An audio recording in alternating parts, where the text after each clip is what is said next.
पप्प्या, तुला नवीन वर्षात बायकोला घरी नांदवायला आणायची का नाही? अरे मामा मस्त इच्छा आहे, पण तिची पण सासरी येऊन नांदायची इच्छा पाहिजे ना.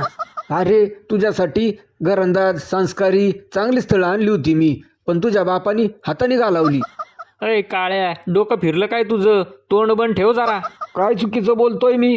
पोरगी एकुलती एक पाहिजे, पार्टी मोठी पाहिजे, 50 एकर बागायत शेत जमीन पाहिजे. स्वतःच्या हव्यासापायी त्या पोराचं वाटोळं करून ठेवलं. 8 दिवसातच ती कुत्री गेली ना तुमच्या डोक्यावर मिऱ्या वाटून. हा, नाही पप्याला बायकोचं सुख, नाही माझ्या बहिणीला सुनाचं सुख. बाया, किती खरं बोलतोय माझा काळू. अय काळ्या, तू माझं गावाकडचं घर बँकेकडे गाण का ठेवलं ते सांग आधी.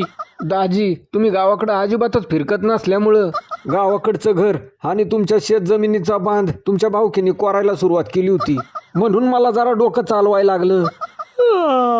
आई ग.